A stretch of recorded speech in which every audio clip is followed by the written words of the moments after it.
Bonjour Antoine. Bon, on a l'habitude de solliciter votre analyse sur l'antenne concernant les matières premières. Alors c'est vrai qu'on se posait cette question en début d'émission. On a assisté quand même à une très forte correction sur l'once d'or fin hier, plus forte baisse depuis 2013 de mémoire.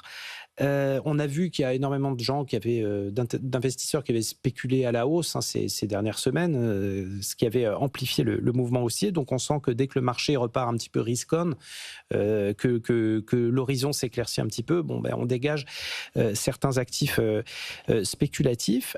Malgré tout, est-ce que vous pensez que cette correction pourrait être appelée à durer sur l'or ? Alors, durée, c'est toujours difficile de dire. Après, je voudrais juste replacer ça dans le contexte. La veille, l'or avait gagné un peu plus de 3%. Donc, sur 2 jours, l'or fait une baisse de 2%. La semaine dernière, il gagnait quasiment $100 par jour. Bah oui. Donc, en fait, l'or est encore en hausse sur le mois et gagne encore environ 50% depuis le début de l'année.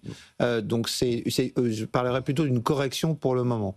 Maintenant, il est vrai que la hausse s'est faite très rapidement, quasiment en ligne droite. Donc, on ne peut pas exclure que le mouvement de correction se poursuive un petit peu. Mais les fondamentaux restent très solides. C'est ça qui est intéressant. C'est qu'il y a des fondamentaux pour la hausse de l'or. Aujourd'hui, ils sont tous alignés et ils sont tous pérennes. L'instabilité géopolitique, évidemment. L'instabilité politique et commerciale, avec les droits de douane de Donald Trump, qui ont aussi influé sur le cours de l'argent cette fois-ci.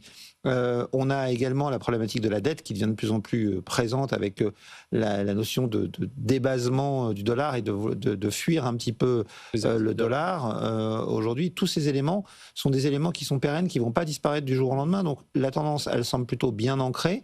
Néanmoins, quand on a connu une hausse de plus de 50% en quelques mois, il n'est pas exclu qu'on ait une correction de... Là, on a perdu 6%. Il n'est pas exclu qu'on aille jusqu'à 10-15% de correction avant de... Enfin, une respiration nécessaire avant de pouvoir éventuellement poursuivre le mouvement plus loin.